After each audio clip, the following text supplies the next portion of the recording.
আসসালামু আলাইকুম রহমতুল্লাহি বারকাতু। কী অবস্থা? আপনারা সবাই কেমন আছেন? আশা রাখি ভালো আছেন। আজকে আমার অফিস থেকে আমি একটা ভিডিও রেকর্ড করতেছি। সেটা হলো রিয়াদের উদ্দেশ্য। আমি সর্বপ্রথম আমাদের রিয়াদের সৌদি গভর্নমেন্ট পুলিশ ডিপার্টমেন্টকে স্যালুট করি যে আমাদের এমন একটা ইনভেস্টিগেশনে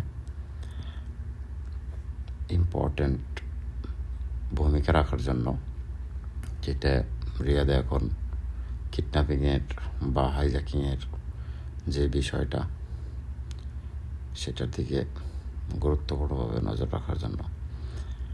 আর কিছু কথা না বললেই নয়, আমি সৌদি আরবে আল নাফিসা কোম্পানির মালিক ইবারত মোল্লা।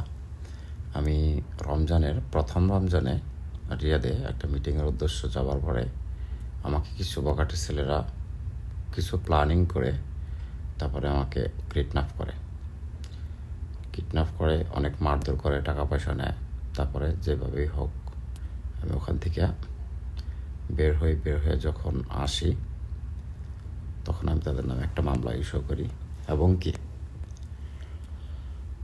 সেটা নিয়ে অনেক কিছু অনেক রকমের অনেক কিছু হ্যারাসমেন্ট করছি। ফাইনালি রিয়াদের থেকে বের হওয়ার সময় একটা কথা বলে আসছিলাম, ইনশাআল্লাহ আল্লাহ যদি সহায় থাকে তাহলে ইনশাআল্লাহ রিয়াদকে কিডন্যাপ মুক্ত বাংলাদেশি কোনো নাগরিক যেন কিডন্যাপ না করে, ইনশাআল্লাহ ওই রকম কিছুই করব।